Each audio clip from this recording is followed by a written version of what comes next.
Abani sir, কবি শুভ দাশগুপ্ত। ছাত্র পড়ানোয় অবনী স্যারের খ্যাতি ছিল খুব। দূর দূর থেকে ছাত্ররা আসতো অবনী স্যারের কাছে অঙ্ক, ফিজিক্স, কেমিস্ট্রি পড়তে। উজ্জ্বল গৌরবর্ণ, দীর্ঘ নাসা, পৌরাণিক যুগের ব্রাহ্মণের মতো দৈব চেহারা ছিল অবনী স্যারের। পরনে একটা ধুতি আর খালি গায়ে একটা চাদর কিংবা একটা যেমন তেমন বিছানার চাদর। গলায় ধবধবে পইতে, ভারী সুন্দর ছিলেন অবনী স্যার। অবনী স্যারের হাতে পড়ে কত ছাত্র যে জীবনের চলার পথকে সুগম করে তুলতে পেরেছিল তারই অত্যা নেই। একদিন দাদার হাত ধরে গিয়ে ভর্তি হলাম অবনী স্যারের ভাঙা ঘরের ক্লাসে। আমাকে দেখেই বললেন, বাহ, তুই তো বেশ লম্বা রে। লম্বা লোকেরা বুদ্ধিমান হয়, বেঁটেরাও হয়, তবে বেঁটেদের গাঁটে গাঁটে বদ বুদ্ধি, বুঝলি? বলে হো হো করে হেসে উঠলেন খালি গায়ে ধুতি পরা অবনী স্যার। বিয়ে থাওয়া করেননি, নিজে রান্না করে খেতেন। পাণ্ডিত্যের জন্য তার খ্যাতি ছিল, কিন্তু খ্যাতি অখ্যাতির কোনো তোয়াক্কা কোনো দিনই করতেন না। বলতেন, যার যা কাজ সেটা ঠিক মতো করাটাই ধর্ম। গাছের কাজ ছায়া দেওয়া, ফুল ফল দেওয়া, মৌমাছির কাজ মধু জমানো, আমার কাজ ছাত্রগুলোকে মানুষ করে তোলা। ফিজিক্স আর অঙ্কর ফাঁকে ফোকরে অবনী স্যার কত গল্প করতেন। বলতেন দেশ বিদেশের বড় বড় মনীষীদের কথা, তাদের জীবনের নানা ওঠাপড়ার গল্প। শোনাতেন উদাত্ত কণ্ঠে রবীন্দ্রনাথের কবিতা, কখনো বা মাইকেলের অমিত্রাক্ষরে গাঁথা অপূর্ব কাব্য, কখনো শোনাতেন অতুল প্রসাদের মরমী গান। লেখাপড়ার হাত ধরে চলতে চলতে আমাদের বোধ আর মননে অবনী স্যার এঁকে দিতেন পৃথিবীর আসল চেহারাটার ছবি। লোভ, পাশবিকতা, শোষণ, দারিদ্র সব কিছু নিয়ে এমন অনায়াসে বুঝিয়ে দিতেন কোন ঘটনার কি কারণ, আমরা মনে মনে রোমাঞ্চিত, আলোড়িত হতাম।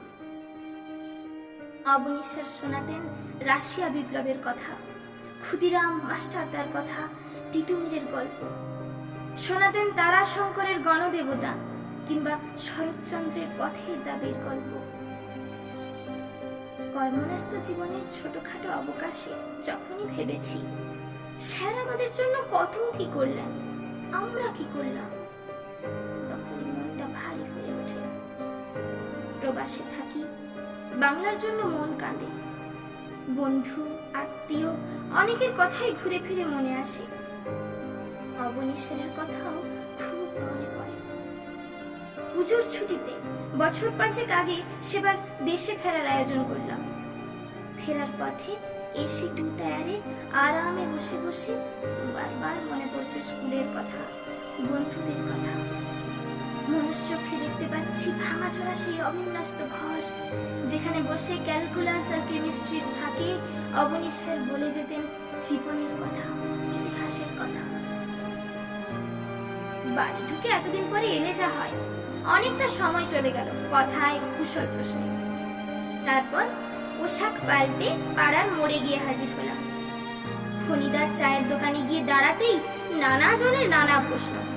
কিরে সন্তু না, কি খবর, কেমন আছিস? তারপর কেমন আছিস ওখানে? এখানে যা অবস্থা, ভালো করেছিস বাংলার বাইরে চলে গেছিস, ওয়েস্ট বেঙ্গলের 13টা বেজে গেছে, বুঝলি? এইসব আপ্যায়ন ইত্যাদির পর পা বাড়ালাম বকুলতলার দিকে।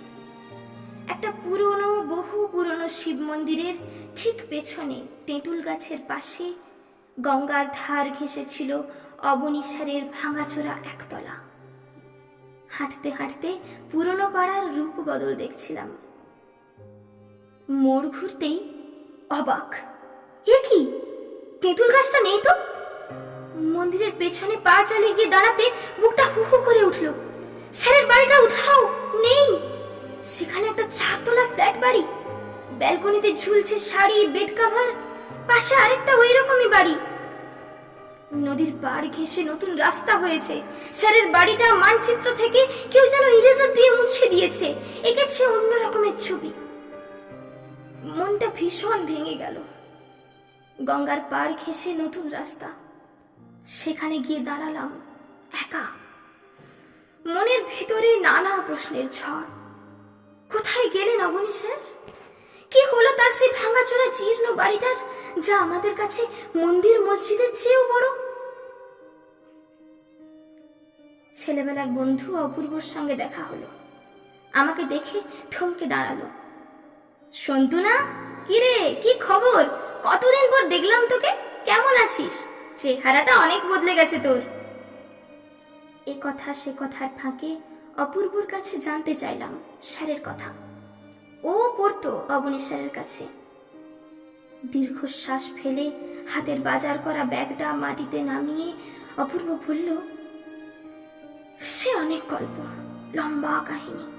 সন্তু, তুই প্রায় বছর 20 বাইরে চলে গেছিস। এদেশের হাল হকিকত এই 2 দশকে কত যে বদলে গেছে, হয়তো কিছুই খোঁজ রাখিস না। বাইরের চেহারাই শুধু নয়, মনে মনেও পাল্টে গেছে এই মফস্বলের ছোট্ট শহর। শুধু এটাই নয়, পাল্টে গেছে, পাল্টে যাচ্ছে গোটা বাংলায়। বাড়ি ঘর, রাস্তাঘাট, পার্ক, হল, নতুন নতুন কত কি যে হয়েছে, হচ্ছে। হয়তো এমনটাই হওয়ার কথা ছিল, আমরা বুঝিনি, বুঝতে পারিনি। প্রমোটারদের থাবায় শুধু কলকাতায় নয়, এখন সারা বাংলাটাই আটকে পড়েছে। নেতা মন্ত্রীরা বলছেন প্রগতি, আমরা হাড়ে হাড়ে বুঝছি কেমন করে বাংলাটা বাঙালিদের হাতের বাইরে চলে যাচ্ছে। আমরা আর কোথাও নেই রে সন্তু, না বাণিজ্যে, না ব্যবসায়, না চাকরিতে, না উৎসবে, না আয়োজনে। যাদের টাকা আছে অঢেল, তারা কেমন অনায়াসে সাম্রাজ্য গড়ছে আমাদের বুকের ওপর দিয়ে। এখানে 2-4 দিন থাক, বুঝতে পারবি। স্যারের বাড়িটা তো জানিস, দারুণ জায়গায় ছিল। এই গঙ্গার বাঁকের পাড়ে চারদিক খোলা এমন লোভনীয় জমি, লোভ তো হবেই। এক সময় শুরু হলো স্যারের জমিটা কিনে নেওয়ার জন্য চাপাচাপি। স্যারকে তো জানিস, এক কথায় না বলে দিয়েছিলেন। বলেছিলেন 4 পুরুষের ভিটে আমার, কোটি টাকাতেও হাতছাড়া করব না। আর টাকা নিয়ে কি করব আমি? একা মানুষ, সপাকাহার করি। পড়াশোনা ছাড়া আর কোনো টান নেই জীবনে। কি হবে বাড়ি বেচে? তাছাড়া যাবই বা কোথায়? কথায় যখন হলো না, তখন শুরু হলো অন্য উপায়ে উচ্ছেদের চক্রান্ত। দিনের পর দিন কি দুঃসহ যন্ত্রণা যে স্যারের উপর চাপিয়ে দেওয়া হলো, আমরা নিরুপায়ের চোখে দেখেছি। রাজনীতির বড় বড় দাদারা, যাদের আশ্রয় আর প্রশ্রয়ে প্রমোটার চক্রের জন্ম ও বিকাশ, তারাও লেগে পড়লো স্যারের পেছনে। বৃদ্ধ হয়ে পড়েছিলেন সে সময়, চোখটাও গেছিল খারাপ হয়ে। খুব একটা ছাত্র পড়াতেও আর পারতেন না, শরীরটাও ভেঙে পড়েছিল। একদিন আমাকে ডেকেছিলেন, বলেছিলেন, আমি কি তোমাদের জন্য কিছুই করিনি? আমাকে উচ্ছেদ করে তাড়িয়ে দিতে চাইছে একদল অর্থলোভী পিশাচ। তোমরা, আমার ছাত্ররা, কি পারো না একটু রুখে দাঁড়াতে? স্যার বলছিলেন আর কাঁদছিলেন, সন্তু, আমরা সত্যিই পারিনি। ছাপোষা কেরানি সাধারণ মানুষ আমরা। এই বিরাট পাপ চক্রের বিরুদ্ধে কিছু প্রতিরোধ করা আমাদের সাহসে কুলোয়নি।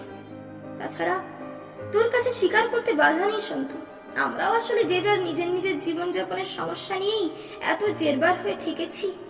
চারপাশে ছাঁটাই, লে অফ, লক আউট, ভিআরএস, জিনিসপত্রের আকাশ ছোঁয়া দাম, অসুস্থতায়, বিপন্নতায় দিশেহারা, হেল্পলেস। আমরাও স্যারের ব্যাপারটায় ঢুকিনি, ঢুকতে চাইনি। স্যারকে তো জানিস, জীবনে চাকরি করেননি অন্যের হুকুম শুনতে হবে বলে। কারো কাছে মাথা নত করার মতো মানুষ তিনি ছিলেন না। সেবার অঘ্রাণ মাস, ঘন শীতের রাতে হঠাৎ হই হট্টগোলে ঘুম ভেঙে গেল। বারান্দায় এসে দেখি বকুলতলার আকাশ দগদগে লাল, লোকজনের প্রচন্ড চেঁচামেচি, আর্তনাদ, আগুন জ্বলছে দাউ দাউ করে। ছুটে পথে নামলাম। সন্তু, সেই দৃশ্য তুই ভাবতে পারবি না, দাউ দাউ করে জ্বলছে স্যারের ভাঙাচোরা বাড়ি। পাড়ার লোকেরা চেষ্টা করেছিল, কিন্তু আগুন থেকে তারা শুধু অবনী স্যারকে বাইরে আনতে পেরেছিল। স্যারের প্রাণের ধন, শত শত বই ওই আগুনে পুড়ে ছারখার হয়ে গেল। দাঁড়িয়ে দাঁড়িয়ে বুক ফাটানো আর্তনাদে স্যার বলছিলেন, ওরে বইগুলো বাঁচা, বইগুলো বাঁচা। না রে সন্তু, আমরা বাঁচাতে পারিনি। রাগে, ক্ষোভে, দুঃখে আমার হাত পা অবশ হয়ে আসতে লাগলো। বললাম, অপূর্ব চুপ কর, চুপ কর। হিরোশিমায় যেদিন বোমা পড়েছিল সেদিনটার গল্প স্যার আমাদের বলতেন। কেমন করে একটা বিশাল আগুনের গোলা প্রচন্ড বুক ভাঙা শব্দ নিয়ে লক্ষ লক্ষ প্রাণকে ধ্বংস করে মুহূর্তে উঠে গিয়েছিল নীল আকাশে। স্যার বলতেন, আর দেখতাম ক্ষোভে কষ্টে স্যারের চোখ ছলছল করে উঠত। ভাবতেও পারছি না নিজের চোখের সামনে এই এক হিরোশিমা তিনি কি করে দেখলেন, কি করে সহ্য করলেন। চোখ জলে ভরে এলো আমার।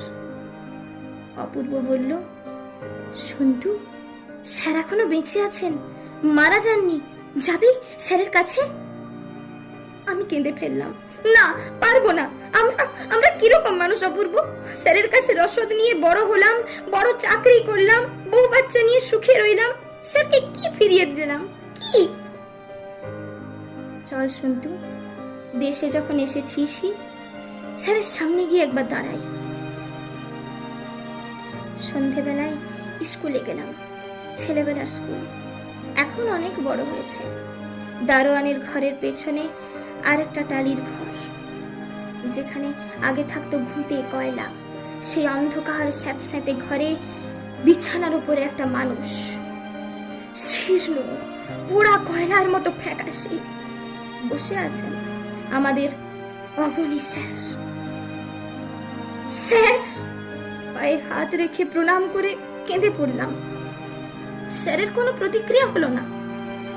অপূর্ব আমায় ধরে তুলল।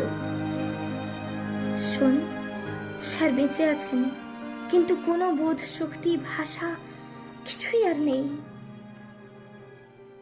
বুক আমার ভেঙে যাচ্ছে, সমস্ত চেতনা জুড়ে কান্না নামছে। নিজের উপর ধিক্কারে, গ্লানিতে, রাগে, বিরক্তিতে চুরমার হয়ে যাচ্ছে হৃদয়। স্কুলের দারোয়ান রাম সিং স্যারকে এনে রেখেছিল, জায়গা দিয়েছিল।